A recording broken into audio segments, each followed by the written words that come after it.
displaced, equivalent to about 120,000 people, and in totality, 131,000 people are affected. I want to thank our development partners and the humanitarian agencies for coming and for in this matter. But during the worst drought in 40 years, you came through for this country and the Kenyan people. Again, during the El Nino phenomenon, you were here, you came through. Again, you are here. We are always very grateful. We want to say kudos to the Red Cross, that you are always there for the people of Kenya, and your response has always been fascinating and very effective, and we want to urge you to continue having that support. We want to do several interventions so that we make sure that we don't lose more lives. We make sure children are able to go to school. We make sure that there is no fear and panic among the people of Kenya, so that everybody feels comfortable that several interventions are being made. I want to thank the technical team that has been meeting here and the recommendations that you have made. I want to respond to the issues of Nairobi. They are very urgent. And I think the food bridge is the one Governor Sakaja has talked about. I have told the CS Murkomen, I hope the DG Kura is here. Kura. Is Engineer not here? You are the one who is here? Yeah, appears you are here. I think we have agreed quickly. You mobilize contractors who are working for Kura to make sure those food bridges are restored. We are going to provide funds from the National Treasury so that we make sure children are able to go to school. I think that is something we need to do right away. I want to ask the American people, World Food Program, and others who are channeling food and non-food items through the Red Cross to give Nairobi a priority. And we have National Youth Service personnel who can assist working with the Red Cross in the distribution.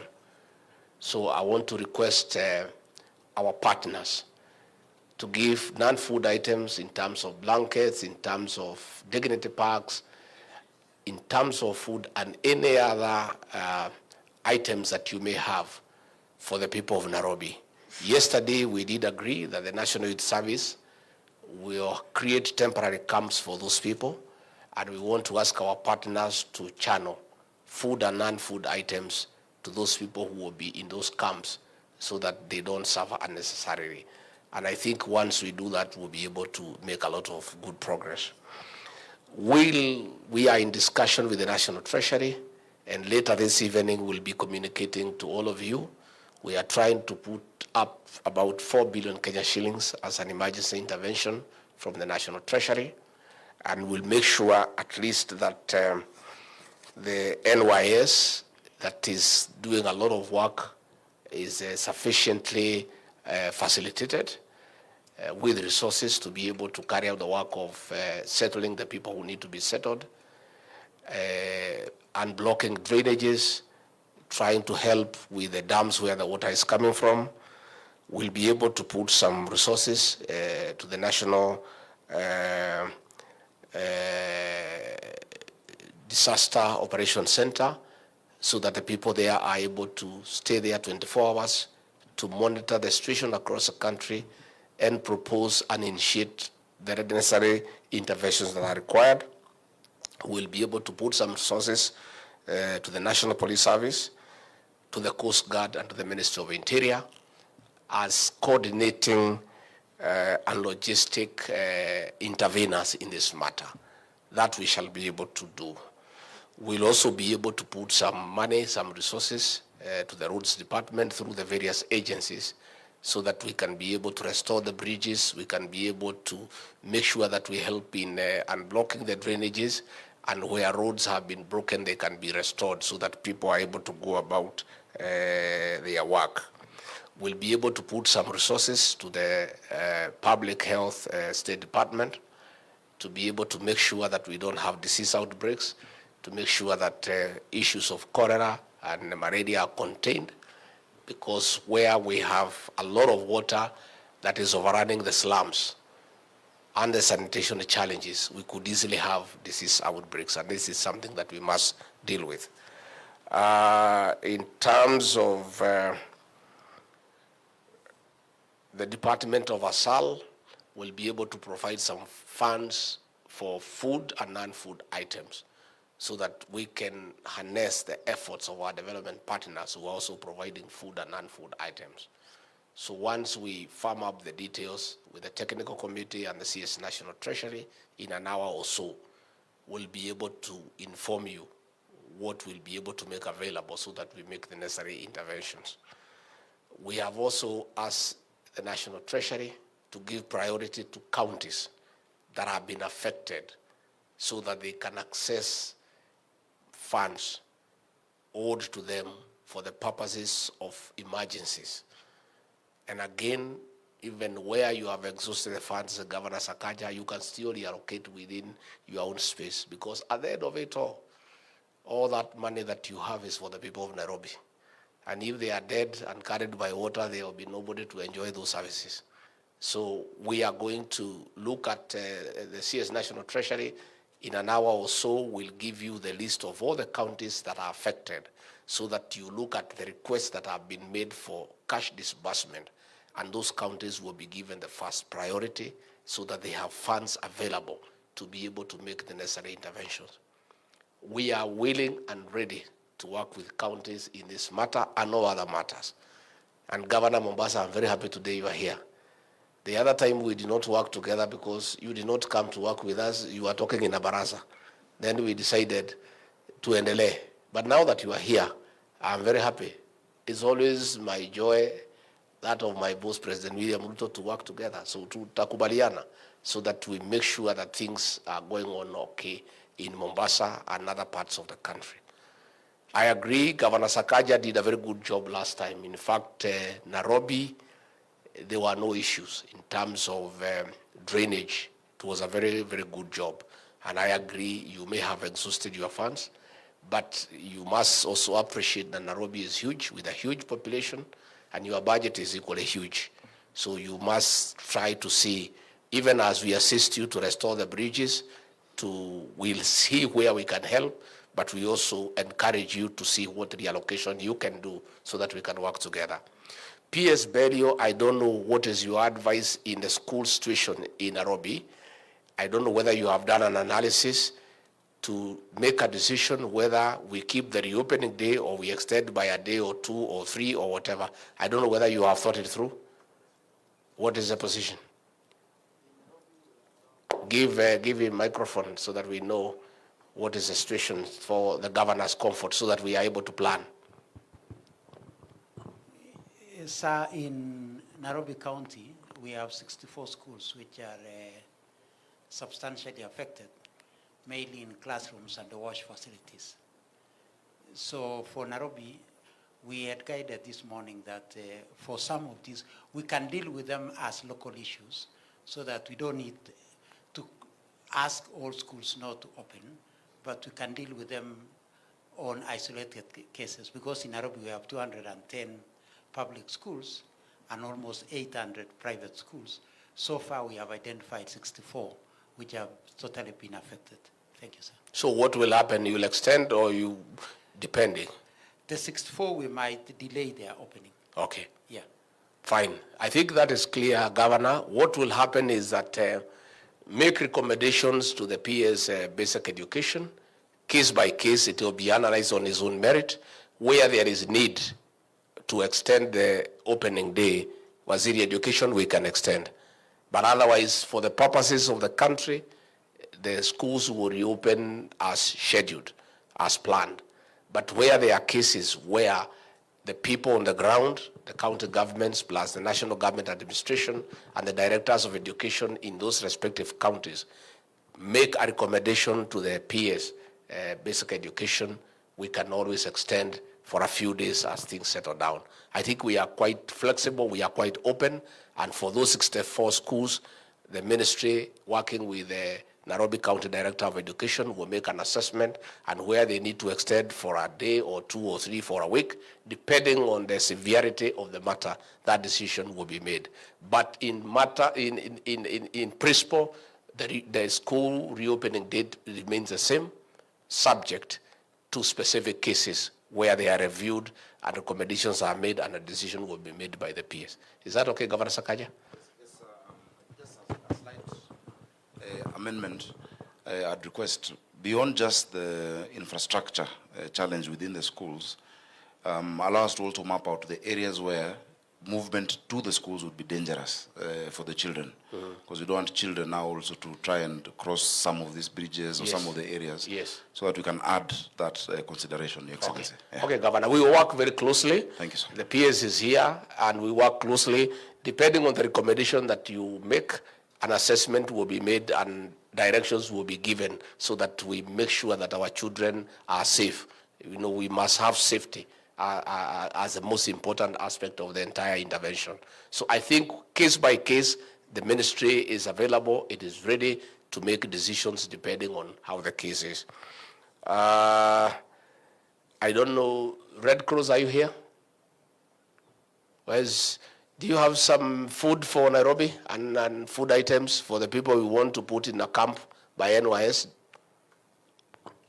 Yes, we have, and we have started the distribution today in some of the camps. Very good. Yes. Director DG NYS, are you here? Is the DG NYS here? Or his representative? I don't know, CS Public Service? Is the camps ready for relocating the people who are in danger?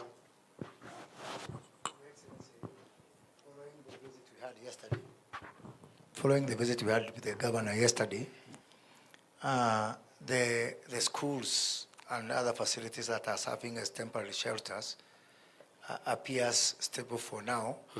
So we decided to manage them from there. Okay. And only move them if need be. But so far we have got, especially in Mathare area, we have got 9 camps. We can use our personnel, but avoid moving them now until there's a case for it. Thank you. The National Disaster Operational Center at the General here remains open 24/7, so that where you feel there is an issue that requires urgent attention, that requires intervention, you report, and it is open 24 hours for response. Let me take this opportunity to thank the media owners and their association for your very gracious offer to give us airtime worth 100 million. I think then our teams from public health, from security, let us start developing the messages, you know. And I think you may want to start when we finish here. You can record one from me appealing to the people of Kenya. Then you run it today, then we see the whole thing is real and is working. So that, because information is important. As I said yesterday, we appeal to the people of Kenya, as much as government is intervening, to be responsible for their own lives and their own safety, and for them not to dare nature.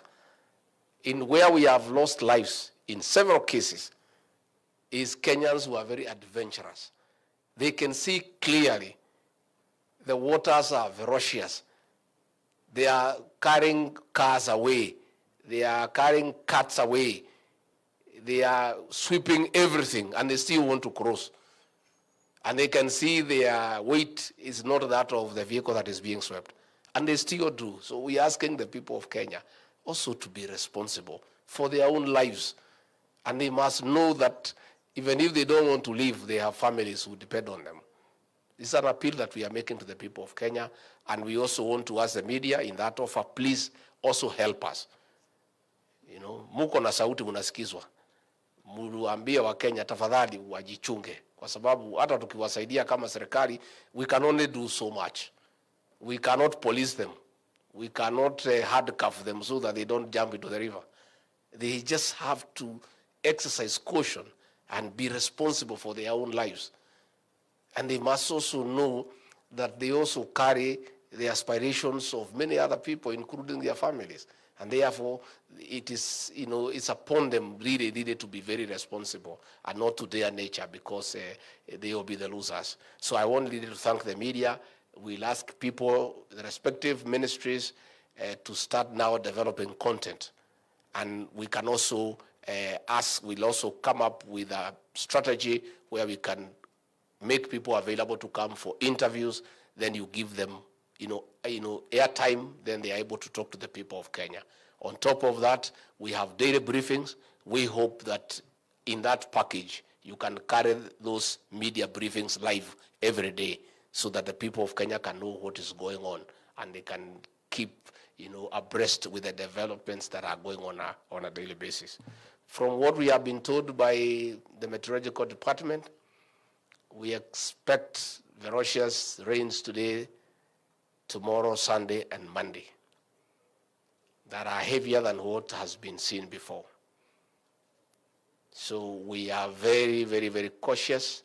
We are alert, and assessments are being done, especially near our water dams, and so that we don't have accidents if there is a spillover. So, and we continue asking Kenyans who are on lower grounds to move to higher grounds.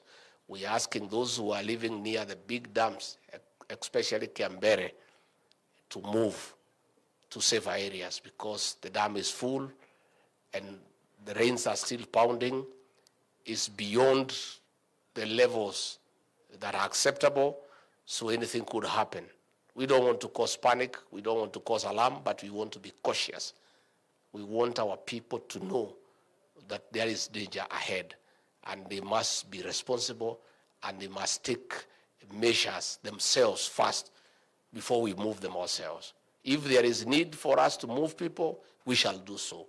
But we would want a situation where people who are near the dams can move themselves. Those who are on lower grounds can move to higher grounds.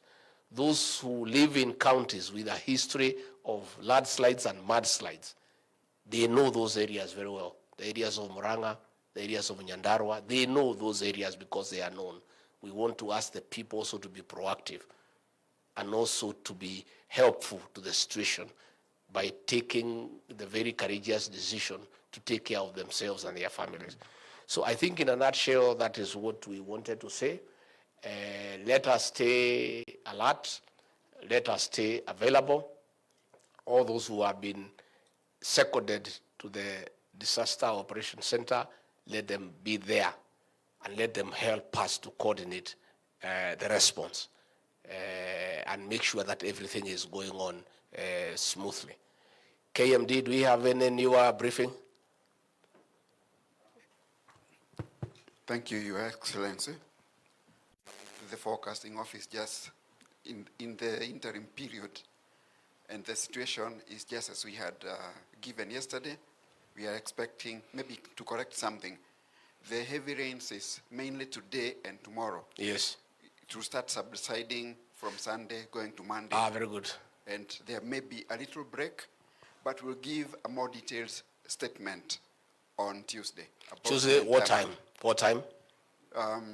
From 12:30. No, give us the exact time. You know, we have an offer from the media, and it's one of the items we want them to come and cover live as a way, again, of informing the people of Kenya. So if you say the time and the venue, the media owners are here, they'll come and give you live coverage.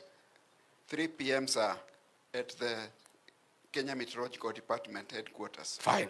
Yeah. But set a media alert. Let your communication team communicate to our media houses that there will be a press conference at this time, at this venue, and this is a topic, so that they can come and give you coverage. Well guided, sir. Thank you.